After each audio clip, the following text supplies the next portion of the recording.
How's it going, patrons? I just thought I'd give you a bit of a quicker look at how this chili ferment's going. Unfortunately, I haven't been topping it up with water. So what's happened is we've ended up with some of the chili being exposed to air and it's gone a bit mouldy.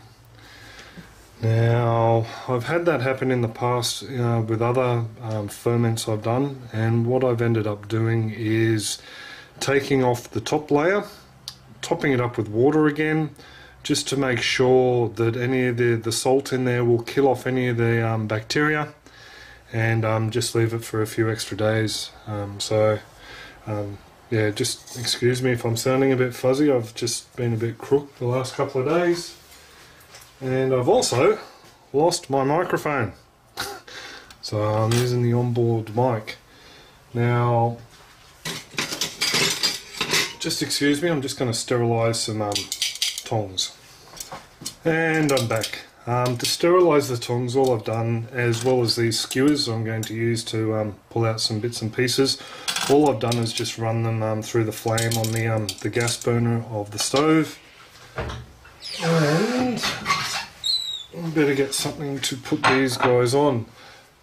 Now, as for weights, what I'm going to do, actually I should do that now, is I'm going to boil the jug and I'm going to sit those glass weights in there, in the jug, or in the boiling water from the jug, after I give them a bit of a wash, and then they can go back in there. So actually I'll turn the kettle on in a tick after I pull everything out. So this is going to be the fun bit, trying to get this out without stirring it up too much. Just to let you know as well, we have no more bubbles coming out of the mix, or nowhere near what we were having. It's about 3 to 4 weeks since this went down. So try and do this without making too much of a mess. Now what I want to do is just remove any of the manky looking fuzzy bits there, and over on this side. I'm also interested on hearing from anyone who has done ferments before. I'll take him out because he touched the other one. As to your experience when it goes a little bit nasty like this. I might just grab a spoon. Excuse me, folks.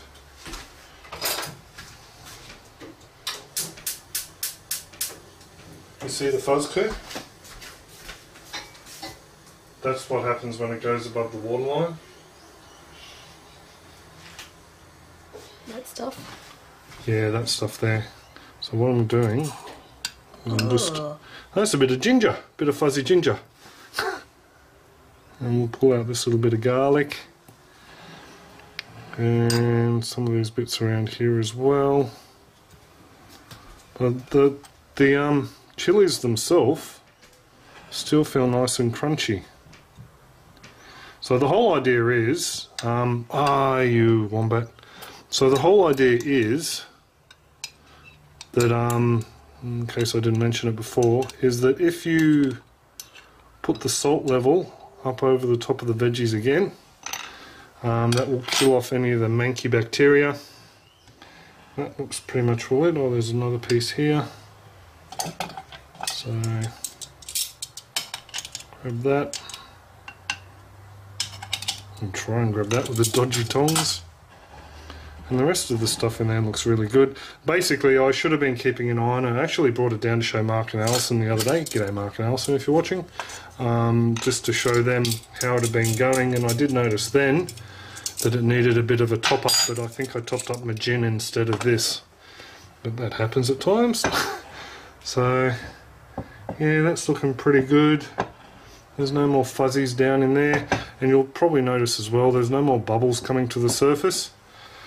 So I might just pop this over the top, and then I'll get some water, and we'll top it up. And I also need to boil off those things there. So back in a tick, folks.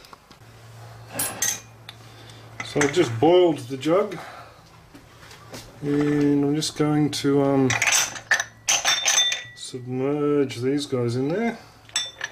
I've already washed them as well in the sink, just with some detergent.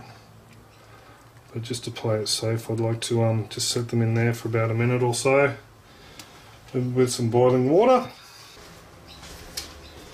Now it just dawned on me, I shouldn't really need to put much salt into this top-up water at all.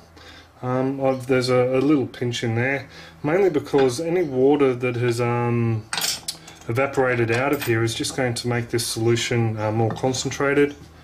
But I thought what I'd do is just add a little bit of salt in, just in case the waters don't mingle as such. I'm just going to pour this in over the top. I tell you what, this smells absolutely awesome. It smells really, really nice. Also, to any bacteria that may be on the sides up around the top here, they will be killed off by that salt water as such. So that's my understanding from what I've been told by people who've been doing this for decades. So I've just grabbed a different set of sterilised tongs. Just pop them in on top there. And like I said, the whole idea is not to keep this fermenting. I think it's pretty much well done. The idea is to just kill off any bacteria that may have colonised around the top. And again, any of you patrons out there who may know differently, whether I'm doing this wrong, let me know. I've been advised that it should work fine, but I do know that there's a lot of you folks out there who have a load of experience. And then just seal this on and away we go. But yeah, the smell of this is absolutely astounding. I can't wait to hook in. Just to let you know, I can't get this to thread on properly. Just to let you know, I won't be sweetening it up at all. All I will be doing with this is putting it in the food processor, turning it into a paste, and just using that as a bit of a sauce. And I'm also going to try and strain as much liquid out of here as I can. Well, there's a few bubbles coming up. So yeah, that's pretty much well it, folks. Just to let you know, I haven't started working on the fruit and the flower clip, but that will be up for this weekend. I tried to do some animating just before for Pat's clip, but it's just hurting my eyes too much looking at the screen at the moment. So as a result, you probably won't see this until tomorrow. I will pop up a photo of the actual the bottle tonight, just to let you know that this clip is coming though. I'm going to shut up. I do hope you folks are all well and happy, and I will catch you next clip. Cheers all.